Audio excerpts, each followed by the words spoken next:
Bueno, buenas noches. En esta tarea final se desarrolló el cuestionario propuesto por el profesor. Inicialmente se indicaron tres aspectos que identificamos como importantes en el desarrollo de la asignatura. El primero es el concepto de noceología, básicamente entendida como teoría del conocimiento. Allí estudiamos la naturaleza, el origen, métodos y límites del conocimiento humano. En segundo lugar, se identificó la discusión o el problema filosófico sobre el origen del conocimiento, el cual fue central en la filosofía moderna, incluso en la filosofía clásica, desde Platón y Aristóteles. Y en tercer lugar, se identificó uno de los problemas, digamos, que aborda la noceología, que es el problema sobre la posibilidad del conocimiento. Básicamente, saber si es posible conocer la realidad, ¿no? Y se seleccionó ese concepto porque aborda una pregunta muy interesante a desarrollar en la filosofía, y es evaluar las limitaciones de nuestros sentidos y de la razón, y plantear la posibilidad sobre si la realidad es inaccesible o incomprensible para el ser humano, ¿sí? En un segundo momento se identificaron tres términos fundamentales que hubo que profundizar en mi caso para poder desarrollar la asignatura. El primero, el concepto de epistemología, ya que no tenía claro la diferencia entre epistemología y noceología. Allí básicamente se encontró que la epistemología se centra en el conocimiento como tal, mientras que la noceología a veces puede referirse más ampliamente a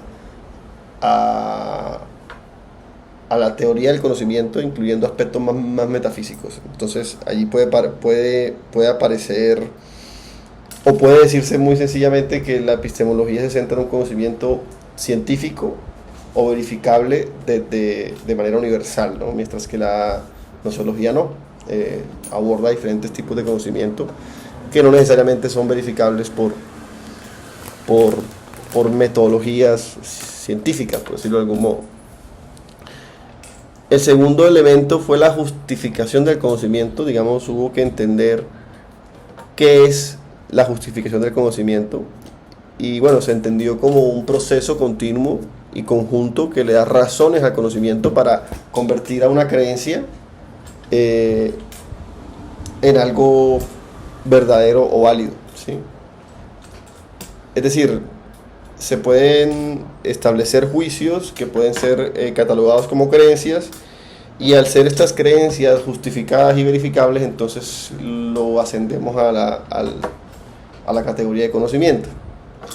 En un tercer lugar, hubo que profundizar sobre el concepto de escepticismo, básicamente el concepto que se refiere a la duda sobre si el conocimiento es verdadero. Esto es importante porque, digamos, dudar sobre la veracidad del conocimiento es fundamental para el desarrollo del mismo. Por ejemplo, en la epistemología esto fue abordado por Thomas Kuhn en la teoría sobre las revoluciones científicas, cuando se establece que los paradigmas científicos deben ser puestos en tela de juicio para poder avanzar hacia paradigmas más válidos, ¿no?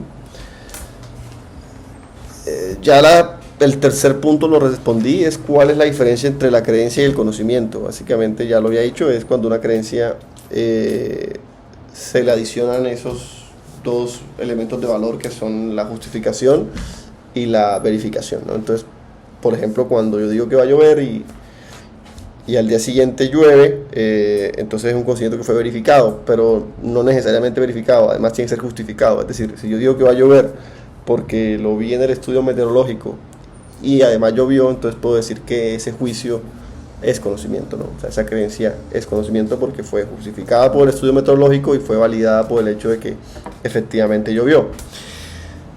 Finalmente, la importancia de la noceología para la comprensión de los fenómenos sociales en el mundo.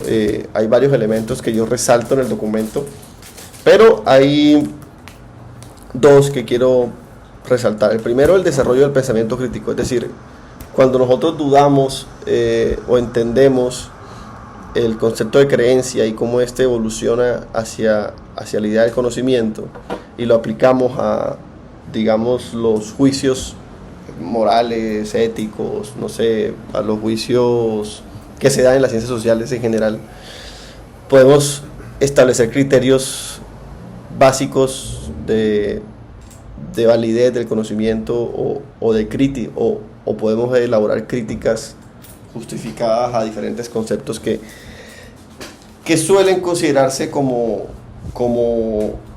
incriticables, ¿no? De alguna manera, porque cuando decimos que una creencia es válida siempre solo por ser creencia, eso es muy común en las ciencias sociales, estamos quitándole los criterios fundamentales para poder tener debates cada vez más serios. Entonces, nos permite desarrollar pensamiento crítico dentro de las ciencias sociales.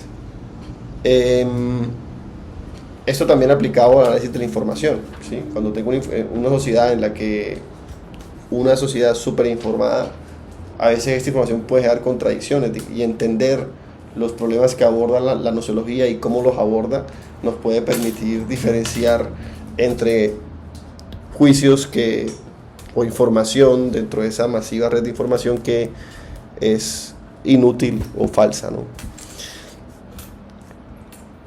Y ya, listo.